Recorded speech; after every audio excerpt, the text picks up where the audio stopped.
Comment vous dire? Merci Paris, merci pour la saison que vous venez de réaliser. C'était tout simplement incroyable, exceptionnel, inoubliable. On est champion d'Europe à jamais. On a vécu des choses exceptionnelles tout au long de la saison. On est passé par toutes les émotions. Au début de la saison, j'étais très inquiet. Même si oui, j'ai toujours fait confiance à Luis Enrique, même si j'ai pas arrêté de dire il va lui falloir du temps pour mettre son système en place. Au début de la saison, j'étais pas le seul. On était en panique, on avait peur, il y avait de la colère. Mais on a su tenir, on a su faire confiance au Paris Saint-Germain, à Luis Enrique et à son staff et surtout aux joueurs. Et on a bien fait, parce qu'au moment où Gonzalo Ramos a ouvert le score face à Salzbourg, c'est là que la saison du Paris Saint-Germain a basculé et surtout l'histoire du Paris Saint-Germain. Qu'est-ce que ça fait plaisir d'être maintenant devant la caméra, à repenser à toutes les émotions qu'on a eues pendant cette saison. On a roulé presque sur toute l'Europe, on a fait mal à toutes les équipes. Le Paris Saint-Germain aura tout donné. On ne pourra pas les critiquer, même si on venait à perdre face à Chelsea. Il ne faudra pas les critiquer. Il faudra continuer à être derrière cette équipe, derrière cet effectif qui nous aura fait vivre des choses incroyables et inoubliables. Les gars, on a quand même remporté la Ligue des Champions. Cette équipe du PSG nous a ramené le Graal à Paris et on est champion d'Europe à jamais. J'ai du mal à le réaliser qu'on a remporté la Ligue des Champions. Même maintenant, je ne vais pas faire le mec. Il y en a peut-être qui vont me dire, mais frérot, arrête un petit peu de faire le mec, vous l'avez quand même remporté, il va falloir quand même le réaliser. Ouais, je suis d'accord avec vous, mais à chaque fois que je revois les images, à chaque fois que je revois le match, je me dis, ah ouais, c'est donc ça d'avoir remporté la Ligue des Champions. C'est incroyable, c'est exceptionnel. J'ai pas arrêté de vous le dire, je voulais absolument remporter cette Ligue des Champions pour mon père. Chose faite, le Paris Saint-Germain leur a fait sourire, il est heureux maintenant et sincèrement, c'est tout ce qui m'importe. Maintenant, j'espère sincèrement qu'on va s'imposer contre Chelsea. Oui, je vous ai fait ce petit message parce que c'est le dernier match de la saison officiellement. Une fois que le Paris Saint-Germain aura fini son match face à Chelsea, la saison du Paris Saint-Germain sera terminée. Les joueurs iront en vacances. Même Luis Enrique, ça va leur faire vraiment du bien parce qu'on le ressent, l'effectif est complètement carbonisé. Les joueurs ont besoin de repos. Les joueurs ont besoin de se ressourcer, d'aller prendre des vacances, d'aller se reposer, d'aller se baigner, d'aller où ils veulent. Mais sincèrement, ils le méritent amplement. Maintenant, je tenais quand même aussi à vous dire, même si on perd contre Chelsea dimanche, il faudra rester solide et il ne faudra pas les critiquer parce qu'on est quand même champion d'Europe. Salut à tous les frérots, j'espère que vous allez bien et que tout se passe pour le mieux de votre côté. On se retrouve aujourd'hui pour une nouvelle vidéo. Je vais vous faire un avant-match complet pour la finale de la Coupe du Monde des clubs Chelsea-Paris Saint-Germain. Mais avant que la vidéo commence, merci à tous ceux qui vont liker, commenter, partager et s'abonner. C'est grâce à vous que j'en suis là. Pour tous les anciens, vous savez comment je procède pendant chaque vidéo, mais pour tous les nouveaux, je vais vous expliquer comment je vais procéder pendant cette vidéo. Ça va être très simple. Au début de la vidéo, je vais vous présenter le match, voir où, quand le match aura lieu, à quelle heure, les cotes. On fera un point sur les face-à-face, les phases finales, etc. Après, j'aimerais regarder un petit peu quelques petites stats, quelques petits chiffres de cette Coupe du Monde des clubs, voir où le Paris Saint-Germain et Chelsea sont classés. Et ensuite, je vous présenterai mes compos probables pour les deux équipes. Et à la fin de la vidéo, ce que vous attendez avec impatience, je vous donnerai mon pronostic. Parlons maintenant de la présentation du match. Et moi, sincèrement, de mon côté, ça me fait extrêmement plaisir de jouer Chelsea. Il y en a qui vont me dire pourquoi. Pour moi, ça fait un petit peu de nouveauté, je dirais un nouveau challenge pour l'effectif de Luis Enrique. Comme tout le monde le sait, on a affronté presque toutes les équipes européennes cette saison. Et pour moi, il en manque quelques-unes. Et Chelsea en fait clairement partie. Chelsea, du moins le Paris Saint-Germain va affronter Chelsea le dimanche 13 juillet à 21 h. Oui, faites bien attention parce que ça ne sera pas 18 h ou 20 h, mais c'est bien 21 h, heure de Paris. On est bien sur la finale de la Coupe du Monde des clubs. Le match aura lieu au MetLife Stadium et au niveau des chaînes de retransmission, le match sera disponible sur TF1, TF1+, DAZN France, Molotov et MyCanal. Oui, très bonne nouvelle. Moi, j'arrêtais pas de me plaindre et j'arrêtais pas de dire pourquoi TF1 ne prend pas le match. Ils l'ont fait et je pense que c'est normal parce que le Paris Saint-Germain fait énormément parler et le Paris Saint-Germain est énormément suivi, surtout depuis la victoire en finale de la Ligue des Champions. Au niveau des joueurs blessés ou suspendus, côté Paris Saint-Germain, tout se passe bien. Alors bien sûr, Pacho et Hernandez ne sont pas marqués, mais comme tout le monde le sait, ils seront suspendus face à Chelsea.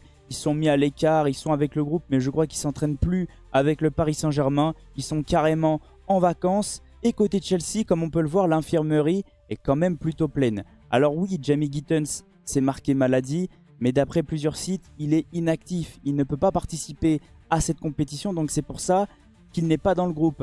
Badiachil, blessure à la jambe, retour fin juillet 2025. Caicedo, moi de mon côté, j'ai pas arrêté de le dire, je pense qu'il sera disponible. Je pense même carrément qu'il sera titulaire. Petit spoil pour mes compos probables, il est bien sûr annoncé incertain.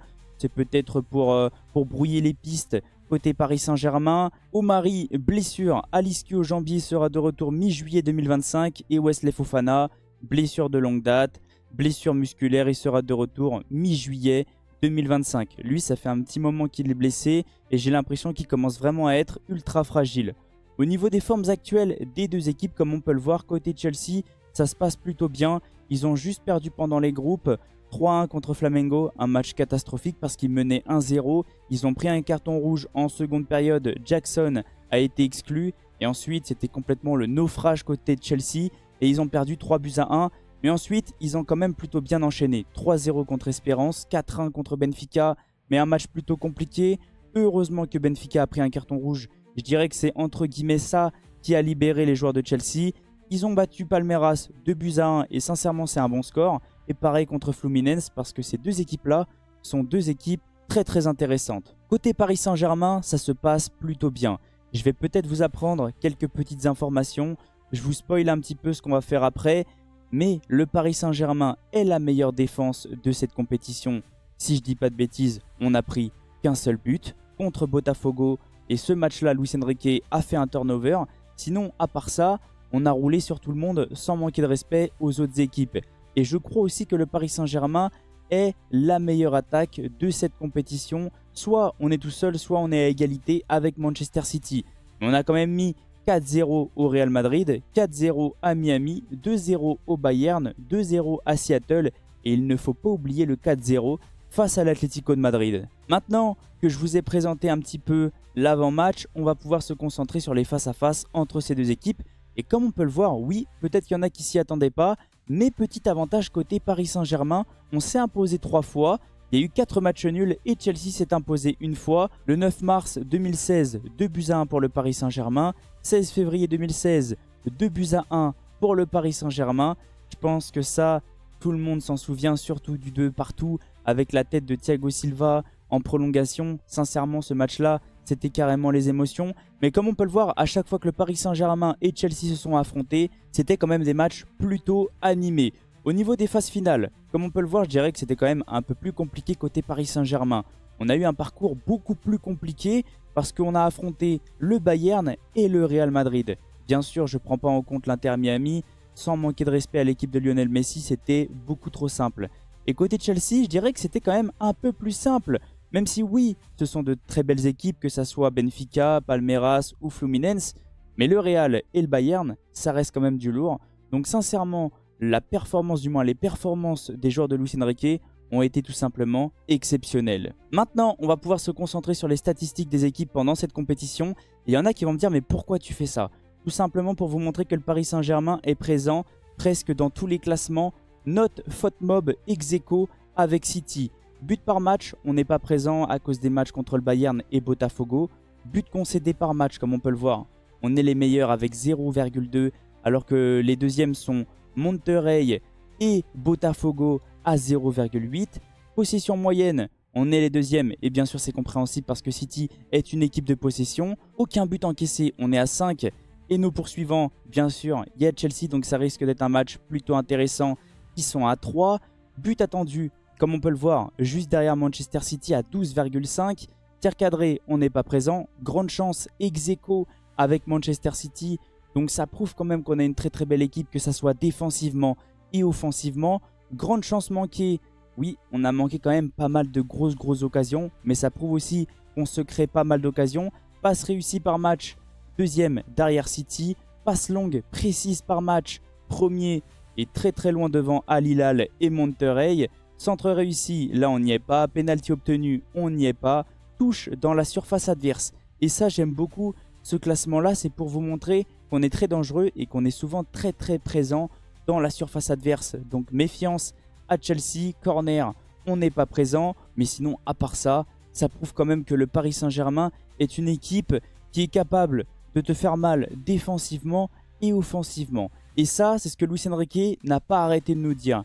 Je veux que mon équipe soit imprévisible. Ce Paris Saint-Germain-là est capable de faire le dos rond pendant 90 minutes et te mettre un contre éclair. On est capable de jouer en transition avec nos flèches devant, même nos latéraux, que ce soit Hakimi et Mendes, ça va à 10 000 si on part en contre. Et on est capable carrément de te faire reculer jusque dans ta surface et de te faire souffrir pendant tout le match. Cette équipe est capable de tout faire, elle est capable de te surprendre à tout moment et c'est ce que j'aime avec ce PSG de Luis Enrique. Bien sûr, je ne vous ai pas oublié et on va aussi parler des cotes. Parce que oui, je sais qu'il y en a beaucoup qui attendent les cotes et comme on peut le voir, le Paris Saint-Germain est ultra favori. Mais avant que je vous parle des cotes, pour tous ceux qui parient, faites attention parce que les paris sont dangereux.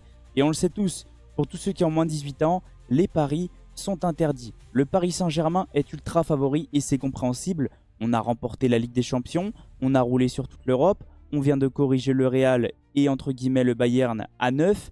Donc c'est tout à fait normal. Mais méfiance, parce que comme j'arrête pas de vous le dire, tout est possible dans le football. Donc méfiance, méfiance à tous ceux qui parient, parce que des fois il peut y avoir beaucoup de surprises. La victoire côté PSG est cotée à 1,60, le match nul est coté à 4,15 et la victoire côté Chelsea est cotée à 5,35.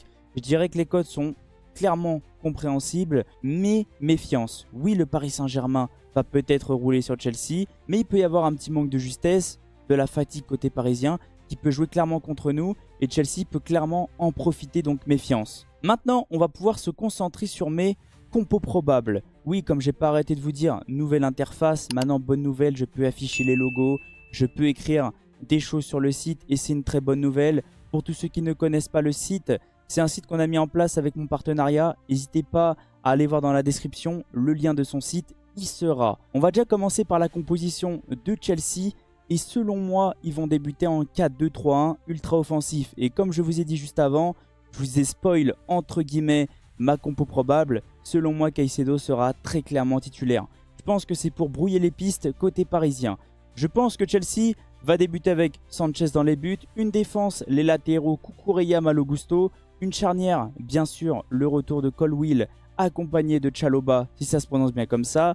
Un milieu à 3 avec 2 points de basse, Fernandez, Caicedo accompagné de Palmer. Et une attaque, Nkunku, Pedro, et oui, il ne faut pas oublier Joao Pedro et Pedro Neto, qui est vraiment très intéressant depuis le début de cette compétition. Méfiance à lui côté parisien parce qu'il peut clairement ramener beaucoup de dangers. Et côté parisien, du très grand classique, je ne vais rien vous apprendre. La même équipe que contre le Real Madrid, la même équipe que contre l'Inter Milan à part Beraldo. Sincèrement, cette équipe-là fait ultra mal à tous nos adversaires. Donc je pense très clairement que Luis Enrique va débuter comme ça. Après, il peut clairement nous surprendre et faire sortir Désiré Doué pour faire entrer Bradley Barcola. On le sait qu'il a quand même pas mal de renforts sur le banc. Il a quand même de très bons joueurs sur le banc. Surtout Bradley Barcola qui peut ramener un plus au Paris Saint-Germain. Pacho et Hernandez seront bien sûr absents. Eux qui ont pris 2 matchs de suspension. Je trouve ça un petit peu sévère. Mais c'est comme ça, on peut rien y faire. Donc je pense que Luis Enrique va débuter avec un 4-3-3 très classique. Donnarumma dans les buts, une défense, les latéraux Hakimi, Mendes, une charnière qui m'a vraiment surpris face au Real Madrid, Marquinhos, Beraldo. Beraldo très intéressant, surtout ballon au pied. Un milieu à 3 comme d'habitude avec une pointe basse, Vitinha accompagné de Neves et Fabian Ruiz. Et une attaque, Désiré Doué, Dembélé, Kvara. Et comme je vous ai dit juste avant, c'est possible que ça soit Bradley Barcola à la place de Désiré Doué. Bien sûr, n'hésitez pas à me donner vos compos probables dans les commentaires. Je viendrai vous répondre avec grand plaisir pour qu'on puisse débattre tout simplement et voir si on a les mêmes avis. Maintenant, on va pouvoir se concentrer sur mon pronostic et je sais que c'est ce que vous attendez depuis le début de la vidéo. Je suis pareil que vous, c'est tout à fait normal. On aime bien savoir qu'est-ce que ressentent les autres personnes, voir s'ils sont en confiance ou non. Et bien sûr, ça va résumer un petit peu ce que je vous ai dit depuis le début de la vidéo. Je pense sincèrement que ça va être un match ultra ouvert. Je vois pas Chelsea mettre un bus, alors peut-être que je vais totalement me tromper et qu'on va être face à un bloc bas, un bus qui va essayer de nous contrer. Mais je vois Chelsea peut-être un petit peu ouvrir le jeu pour essayer de nous mettre en difficulté. Et quand tu t'ouvres et quand tu laisses énormément d'espace au Paris Saint-Germain, tu te mets en danger et ça part dans tous les sens, surtout en transition. Moi de mon côté, je vois le Paris Saint-Germain s'imposer 4-2. Je pense que ça va être un match plutôt animé, je pense qu'il va y avoir beaucoup de buts.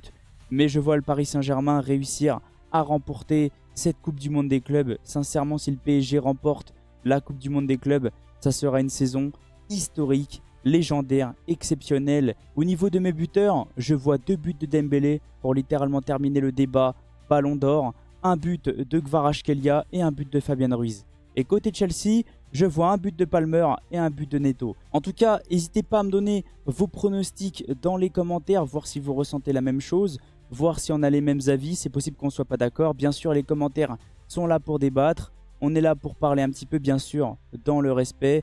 Mais comme à chaque fois, vous pouvez le voir, je fais tout mon possible pour pouvoir répondre à tout le monde. En tout cas, merci à tous ceux qui sont restés du début jusqu'à la fin. Merci à tous ceux qui vont liker, commenter, partager et s'abonner. C'est grâce à vous que j'en suis là. Et on se retrouve bien sûr pour débriefer le match Chelsea-Paris Saint-Germain juste après le coup de sifflet final. Passez une excellente journée ou une excellente soirée en fonction de quand vous allez regarder la vidéo. Et on se retrouve très vite. Allez Paris, ciao les potes!